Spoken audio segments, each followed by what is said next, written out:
আসসালামু আলাইকুম, সবাই কেমন আছেন? আলহামদুলিল্লাহ, আপনাদের দোয়া আমি অনেক ভালো আছি। আয়াত মমস ব্লগ দেখার জন্য সবাইকে স্বাগতম জানাচ্ছি। হাই এভরিওয়ান, আজকে আমি মুরগির মাংস নিয়ে বসে গেছি, কারণ আজকে আমি বানাবো মুরগির মাংস দিয়ে সমুচা।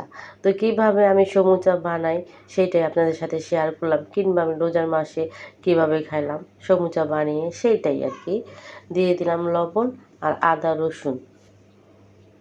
আমি অল্প পরিমাণে মাংস নিয়েছি, বাকিটা তুলে রেখেছি ফ্রিজে, হয়তো আরেকদিন আবার অন্যভাবে বানিয়ে খাবো।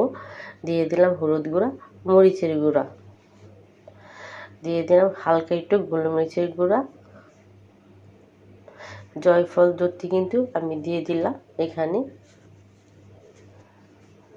আর দিয়ে দিয়েছি গরম মশলা, এলাচি গুঁড়া, দিয়ে দিলাম সয়া সস।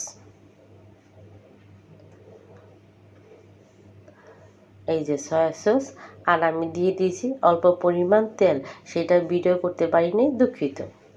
এই যে আমার কিন্তু সিদ্ধ বসানো হয়ে গেছে এবং পানিটা কিন্তু অনেকখানি শুকিয়ে গেছে। এই যে আমি কিন্তু পুরোপুরিভাবে পানিটা শুকিয়ে নিলাম, কারণ পানিটা রাখা যাবে না। কারণ পানিটা রাখা গেলে পানিটা কাজে লাগবে না, এই জন্য পানিটা আমি পুরোপুরি শুকিয়ে নিলাম। আর হাত দিয়ে কিন্তু মাংস আমি চিরি চিরি করে ছিঁড়ে নিলাম। এইভাবে সমস্ত মাংসটাই আমি এখন ছিঁড়ে নিব। এই যে আমার কিন্তু সমস্ত মাংসটাই ছেঁড়া শেষ, এমন ঝিরি ঝিরি করেই ছেড়েছি কিন্তু। শুধু আজকে আমি মাংসের উপরেই আজকে সমুচাটা বানাবো, এখানে অন্য কিছু ব্যবহার করব না। আর এখানে আমি সসেস ভেজেছিলাম, সেই সসেস আমি এখানে দিয়ে দিলাম। সসেসটা কিন্তু আমি ভেজে নিয়েছি। সসেস আর মুরগির মাংস একসাথে মিশিয়ে নিলাম। এখন আমি এখানে পেঁয়াজে কিন্তু কুচি কুচি করে কেটে নিলাম এবং দিয়ে দিলাম পেঁয়াজ। পেঁয়াজের পরিমাণটাও আমি এখানে কম দিলাম, যেহেতু ঘরে খাবো, এই জন্য সব কিছু একটু কম কম দিয়ে মাংসটাই বেশি রাখলাম। এখানে দিয়ে দিলাম কাঁচামরিচ, কাঁচামরিচটা ঝালটা একটু কম দিলাম যদি আমার আয়স্য না খায়। দিয়ে দিলাম হালকা পরিমাণ একটু গোলমরিচ এবং গরম মশলা, এলাচি গুঁড়া, খুবই পরিমাণটা কম। আর দিয়ে দিলাম হালকা একটু জিরার ফাঁকি।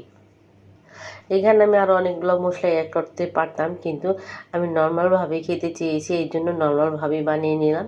আর সামান্য একটু লবণ দিয়ে দিলাম। এখানে অনেকে ধনেপাতা ইউজ করে আর বিভিন্ন ধরনের মশলা ইউজ করে, কিন্তু আমি নর্মালভাবে ঘরোয়াভাবে খেতে চেয়েছি, তাই ঘরোয়াভাবেই আমি বানিয়ে নিলাম। আর এখানে একটু আটার বানিয়ে নিয়েছি, আটা বানিয়ে নিয়েছি। আর এটা কিন্তু একটা শিট, এগুলো কিন্তু বাজারে এখন পাওয়া যায়, মেয়েদের জন্য একটা সহজ হয়ে গেছে। এই ধরনের শিট কিনে আনলে আপনার আর কোনো শিট বানানোর কোনো ঝামেলা থাকে না, কষ্ট থাকে না। এগুলো শিট বানিয়ে আনলে বাজার থেকে অনায়াসে মনে করেন আপনি সমুচা বা আমরা সমুচা বানিয়ে ফেলতে পারি। আমার কিন্তু সমুচা বানানো শেষ।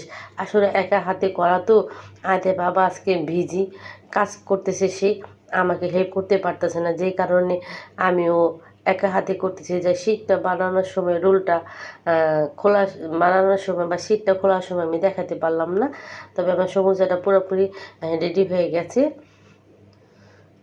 এই যে এখন আমি এগুলো কিন্তু ফ্রিজে তুলে রাখবো।